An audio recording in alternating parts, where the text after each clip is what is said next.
Hey, everybody. Michael here. Welcome, community, to Vagabond Live. This is, we do these videos every so often to, to talk to industry professionals and get an idea of the industry, the entertainment industry at large from a Chicago perspective. So we're coming to you from a chilly day here in the Chicagoland area, but to warm things up, I have the wonderful and talented and just downright friendly Heidi Johanningmeier here to talk to me today. So come on in, welcome. Come on in, have a seat on your phone, on your computer, tablet, whatever you got, and let's hang out. We're just going to chat for a little bit in a nice, relaxed, casual sort of way. So I'm going to bring Heidi in. Hello, Hey Heidi. there. Hi, thanks so much for joining me today. Oh, I'm thrilled to be here. This is perfect. All Yeah, you right. know I love hanging out with you. Aw. See, again, I literally just said how friendly you were. That was too kind. But Well, yes, that's sweet. uh, it's always a pleasure. If you can be Um, anything, be kind, right? okay, and we're done. That's what everyone should leave with. It can be anything, be kind. Well, thanks for being here today. Part of the reason why we're chatting today is you do have a class coming up at Yep. Vagabond. You have a TV film intensive. So I just wanted to sit down and talk to you kind of about your experience. Again, cover your ears, but you've got a lot of experience. You've done a lot of work here out of Chicago, and I think it's just a great opportunity for Chicago actors to sit down, have your ear, talk about your journey. Yep. So let's just kind of give them a taster teaser conversation about like kind of where you're coming from. So how did you get into the arts, into The acting? arts. Yes, I know the I boards. love When that. did you tread the board? So I grew up in a small town in Iowa, Mhm. and I just imagination. I loved making up stories, and so quite young, like a lot of people, I started in theater and always dreamed of being a movie star. Mhm. And mid college, trekked out to Los Angeles in a broken down car. I'm not joking you. The first day I was in Los Angeles, I drove out of a breakfast restaurant with my mom, and the muffler fell off my car. And I looked at my mom and I was like, we're not going back. And I feel like that's a good tagline for my life. We're not going back, we're going We're, forward. we're not going back. Uh, We're going forward. so I kind of did the opposite. There's a lot of actors in the Midwest that go to Chicago first and then they try Los Angeles. I went straight to Los Angeles. And now I call Chicago my home. And Right. so I would say they're very different industries. And one of the things that I look forward to discussing with all my students is what are the differences? What are the similarities? Right. Um, and navigating those. What's the best fit for you? And then the other thing is try something out. Right. Give them both a try, and you can always change the direction you're heading in. I think in general, maybe we struggle with that a little bit, changing Yeah. direction. We get something in mind. I don't think I don't think I ever imagined that I'd be living in Chicago. I was gonna um, ask. Do you mind me asking like what made that shift to come out here to Chicago? yeah, well, at the time, my then husband was getting his master's in art, and so I followed. I followed Yeah. love, Yeah. and what I was exposed to was a completely different industry. My agents at Stewart Talent are such good human beings, and an industry that really supported me as a human being. And I'm not saying that you're not going to find those people in Los Angeles. You will. There are great people in Los Angeles. But overall, what I would say is you're talking about a very different size of business. So in Sure. Chicago, you're talking about a close knit community. I'm getting ready to shoot a film tomorrow, and I've worked with the DP multiple times. So when you have that sort of accountability, you treat one another with the respect that you would treat someone that you're going to see in a month on another job. There's not a lot of room for ego, and I love that. I love that in Chicago, most of the Teamsters, most of the crew members, I know. Yeah. And one year we're working on Somebody Somewhere on HBO, and the year before we're working, actually, that's true. So your crew on Somebody Somewhere which is HBO, most of those people also worked on Chicago PD, which Right. I worked on as well. And I love that. I love Yeah. showing up at work and people are like, oh my God, I love that. Um, It's a manageable market to like get to know. And I yeah, mean, again, I've never worked in LA personally, but it sounds like it's more of like a like again, I mean, it's cheesy as it yeah, sounds, right? Like family, like you see the same people over and over again, that sort of thing. yeah. And you don't need to be necessarily a series regular on a show to find that. I'm Hmm. sure if you're a series regular in Los Angeles, you have that. I did a play at the Mark Taper in Los Angeles, and I got to work with amazing people like Annette Bening and Alfred Molina and all these huge actors, and you become a family. You know what I mean? Because you're together for 3 months. But you can have that in Chicago and work on commercials. You can have that in Chicago and work on TV and commercials, TV film commercials. You can work union and non-union, and there will be some overlap because people are making the transition from non-union to union, and what's the right choice for you. We're in a industry right now that I'm just going to put this out. If you feel like you're not getting auditions right now, it is slow. If you feel like you're not getting in rooms, that's not because casting directors don't want to have you in the room. It's just where the industry is right now. You know, I don't think that there is a more supportive community than what we have in Chicago. The casting directors, uh, your agencies, the creatives, it's really this team mentality, I think. Yeah. And I'm so grateful for that. Yeah. Can I ask you about, I mean, you're talking again about how great connections are. And I think, again, you do it with the amount of work that you do. Sometimes networking feels like kind of a like gross word of like, like, Sure. yeah, networking. But building relationships, right, Yeah. in a positive way, is that something that you feel like you'd speak to as far as like I mean, honestly, I guess both markets, but here in Chicago, and how to continue to maintain, other than the kindness thing we spoke about earlier, but Yeah. about maintaining relationships to help grow a business, right? Because this is, I say it often, that this is the business of relationships, right? Whether it's your I agent almost or just said, just don't be an asshole. uh, Sorry, I like to get salty sometimes. no Yeah, salty. no, here's the thing. So when I worked on Somebody Somewhere, I felt incredibly grateful because it is a small, intimate Mm, cast. And I don't take issue with that. Because I'll tell you what, as soon as I have my own show, I'm bringing all my best friends. there you go. I'm bringing all the people that have been kind. And, I just wrote a book Mm. that is going to come out in time for Mother's Day. Yeah, I know. Look it up, I'm looking everybody. around. I Yeah, feel everybody, like, look it up. Oh, there it is. Oh, there it is. Ta-da. um, and when I wrote it, I thought of amazing Chicago actresses. I did. I mean, I literally used their names, which they know about. Um, they're not the characters, but these are people that I literally go against for roles, and I still love them and I Yeah. respect them, and I someday want to work with them. That's Yeah. something you find in Chicago. When I was an agent, it was actually relatively common for me to call somebody up and say, Yeah. "Hey, casting wants to see you for this role," and they're like, "Do you know who would actually be better for this role?" And I'm like, "No, I don't want to know who would be better actually, You because would be the it's best for your this yeah. role. You should probably go in and get the job." Yeah. But it's very common. Like we Chicago seems to I look know the out people for I each want other. to work with Yeah. just from how they treat me on a normal day. Yeah. It's so funny. I think there's this negative feeling to the word stoic, but stoicism, we're going to hold for sound. Can we hold for sound?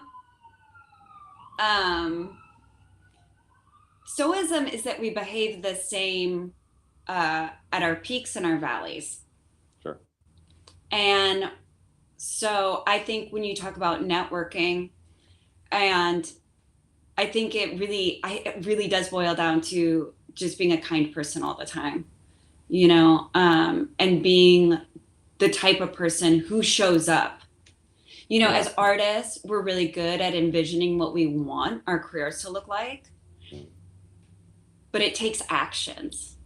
It takes steps, you know, it takes putting in the work. And so I think when I see somebody working hard, whether they're working on a big budget thing or not, I just want to see someone working hard. You know, this film that we're shooting tomorrow, this is a passion project. This is a short film, but I'm working with really talented, driven people, and that excites me.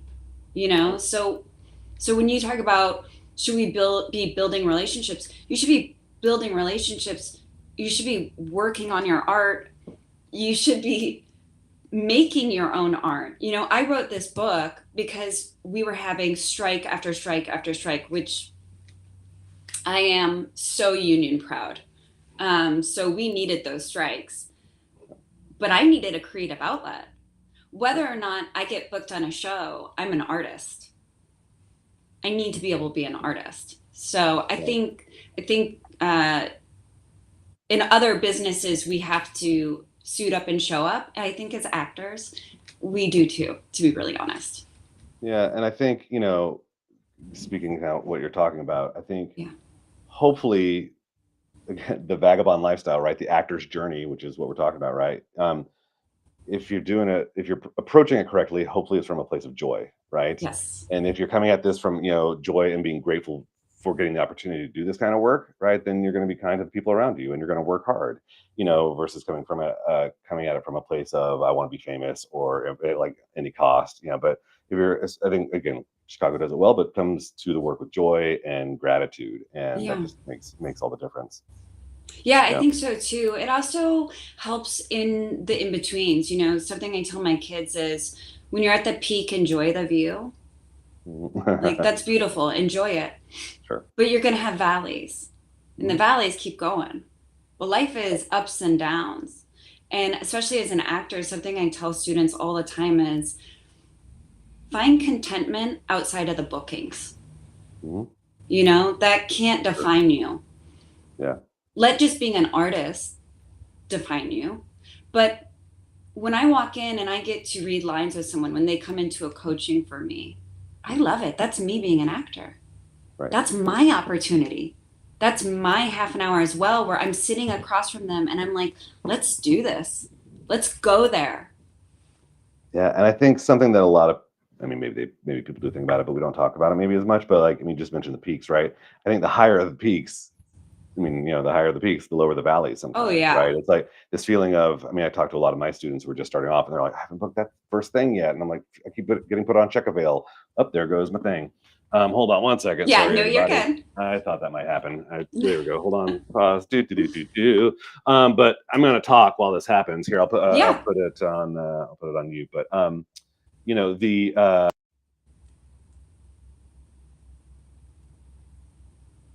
No, I can't hear you, but I think we're still live. So you were talking about the peaks and valleys, and what I would say is, Right. I tell my kids every time I don't get a job, and they see, and there are a lot of times I don't get jobs, and that's okay. That doesn't define me. But you have to get back up, and you got to put it back out there. A big thing that I tell students of mine, and this shouldn't be a sad thing, it's just a reality, is that that booking the job brings this joy. Okay, it's like when someone falls in love with you, and you like, it's like the same emotional response in our bodies and our mind, and we feel like we're appreciated, we're seen. Okay. And when that goes away, it feels like we just got broken up with. It's pretty heartbreaking. All actors will tell you, when you're done with a show, you go into a deep depression for a little bit. The key is to not. And that brings up kind of the stoic mindset as well, is that that you have to cultivate other things in your life, which, by the way, makes you a better actor. If you're not, something I tell all my students is, if you're not doing something that scares you right now, I need you to go do something that scares you. Yeah. Like, I need you to take something else up in your life that makes you shake, like an audition makes you shake, makes your heart beat and race, like showing up on set does. And get used to that feeling. Like, live in that feeling. We should do that. We have life. Life is a gift. You know what I mean? We as humans, I think that should be a goal. Like, have your heart race more often. If it's not, like, don't wait for the next audition to feel that way. Start something scary now. Yeah. And on that note, right? So I wanted to put your class up here, because I mean, classes are one way is to shake you up, right? Again, I know that sounds like I Yeah. planned it. I didn't plan it, but classes are one of those things that if again, I think sometimes as an actor, I can get complacent, of like, well, where's the work, and or I'm auditioning all the time, and I don't need to like get in a class and work. But I think there's again, you could speak to LA, but like the idea that on camera acting is easy is Yeah. I think is a trick of the mind, because the people who Right. do it well make it look easy, but it's really not as easy as it looks all the time.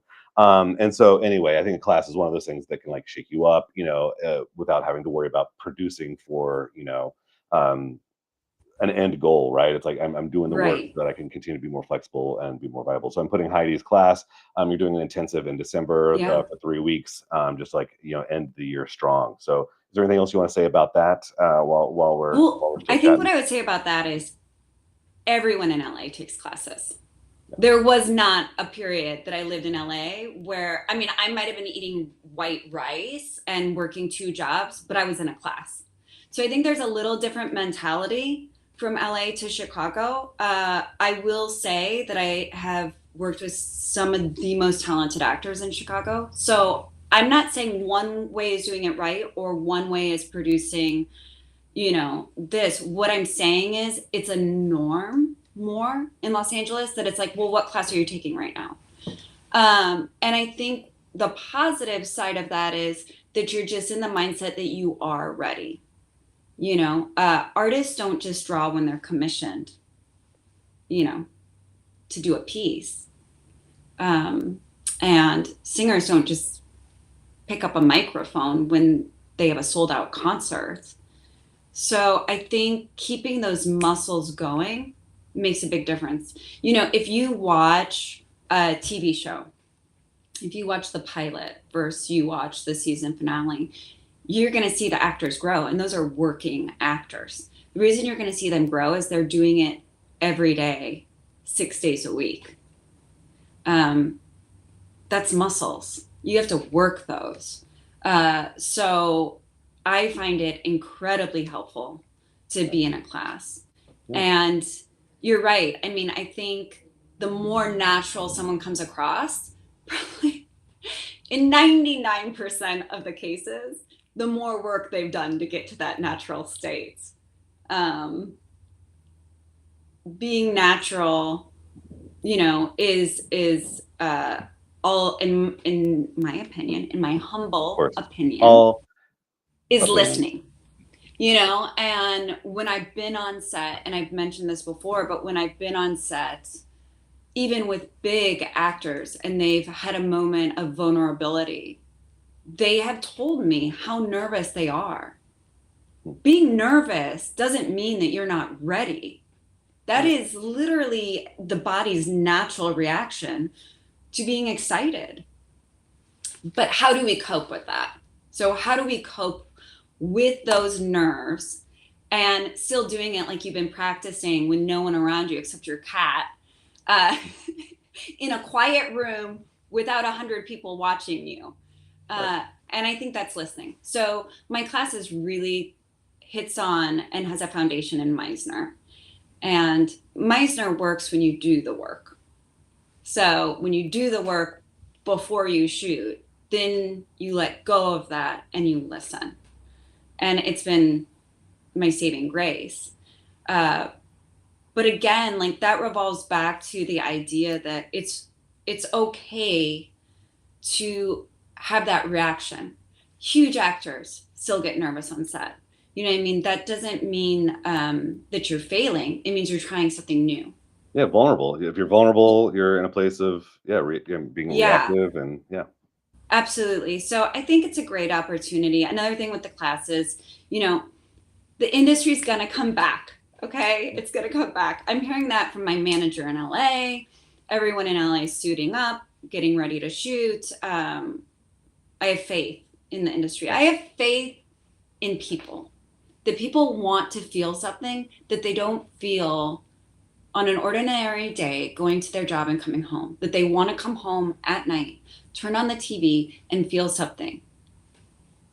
So I think that the entertainment industry is going to come back. There are going to be opportunities, and we just have to make sure we're ready for them, you Right on. know? And that's the big thing. You know, we don't know when the door is going to open, but be ready to walk through it. Yeah. That's what you can control. There's No, so few things we can control in life, in this industry, in everything. So control the controllables. sure.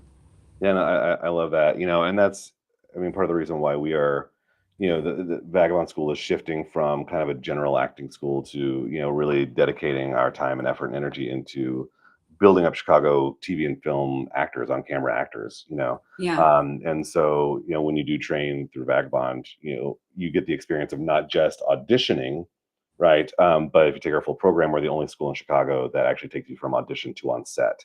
Yeah. So we do a simulated set experience because, as it's different. It's different to They're stand different. in front of a wall and act, which is honestly Yeah. how a lot of classes happen.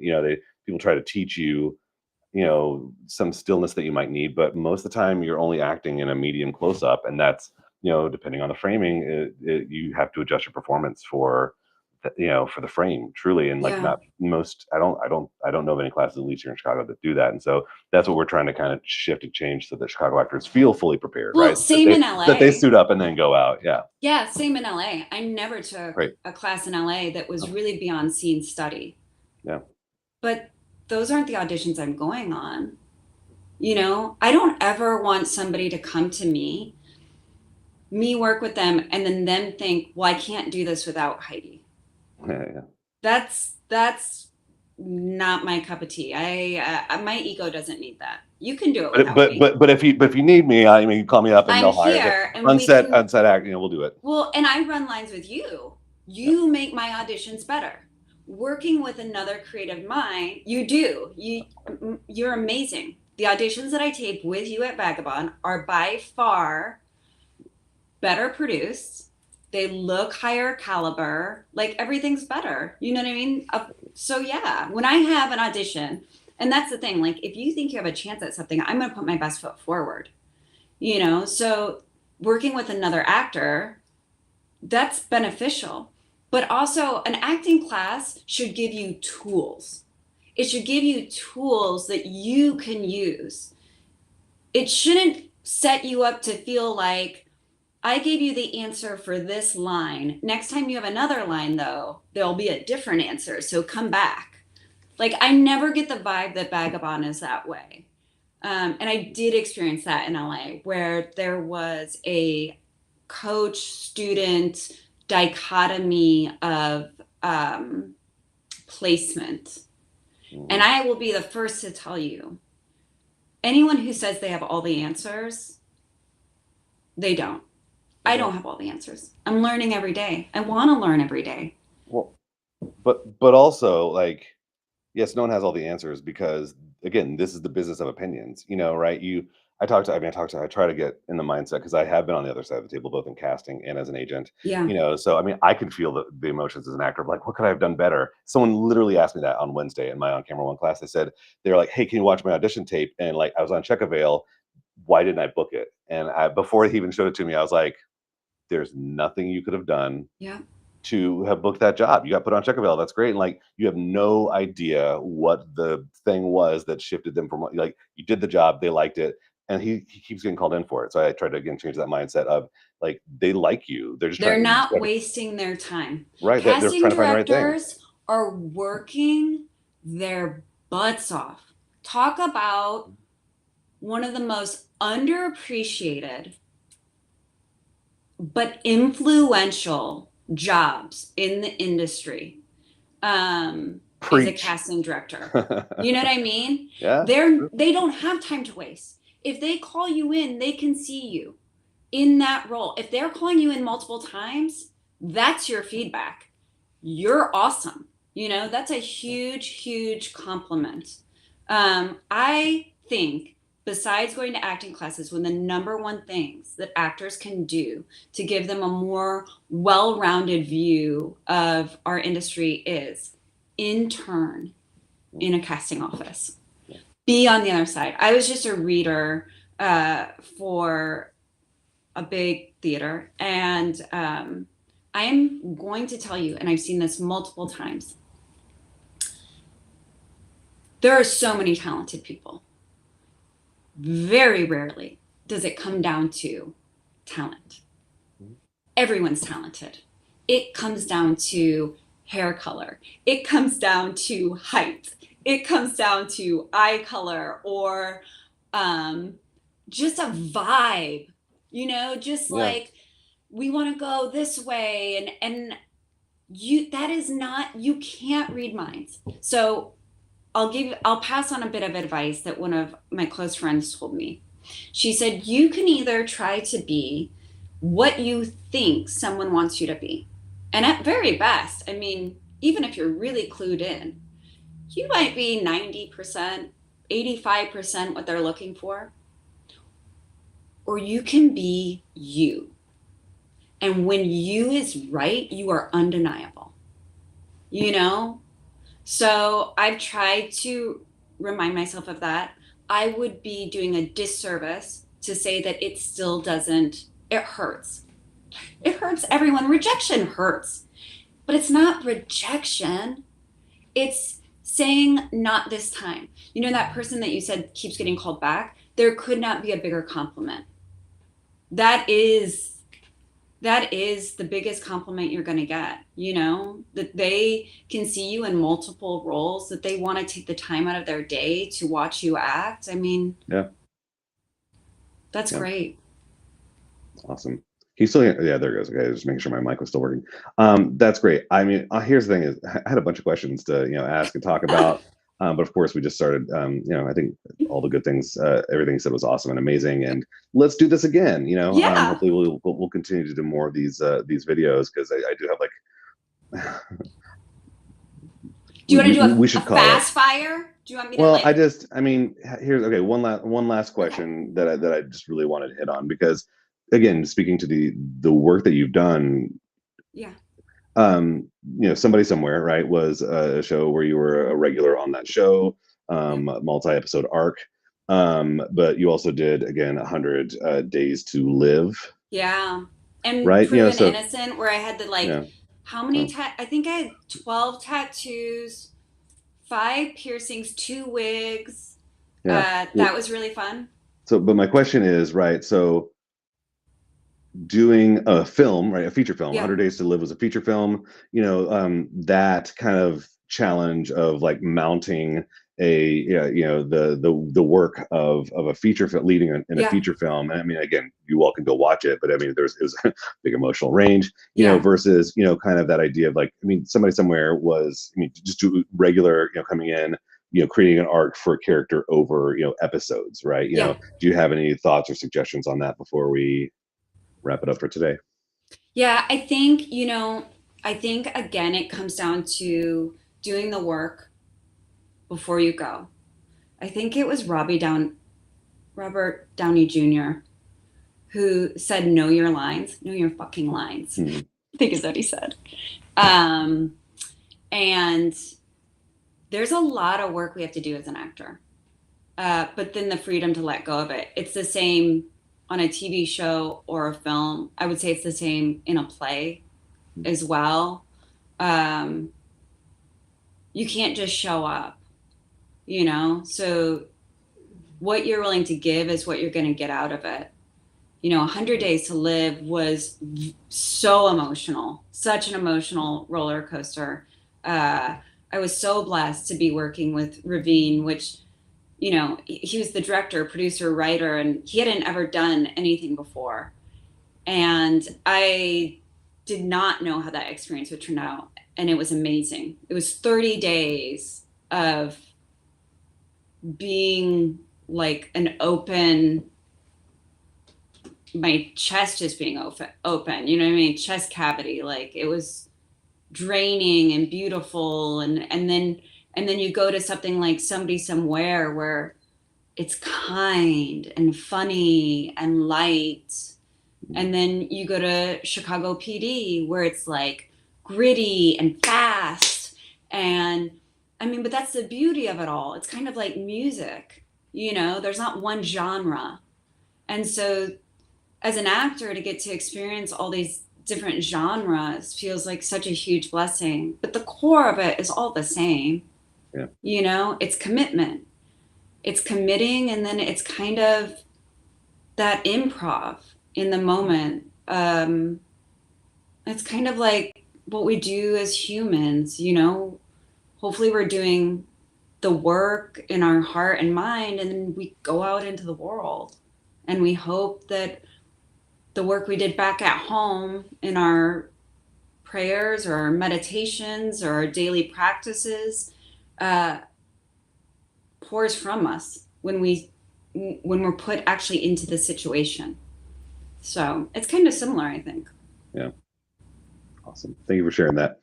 And yes, we will do this again. Thank you, Heidi, for being here. Thank you for the conversation and sharing your perspective. Yeah, my pleasure. All right. All right, everybody. Let's go ahead and I will take over the screen. Thank you all for joining us here for Vagabond Live. Again, we're going to be doing more of these, connecting with Chicago actors, producers, directors, agents, casting. Just kind of, we're going to keep delivering some more content to you and joining the conversation with us as we continue to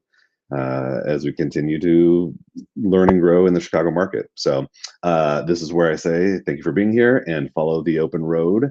And we out.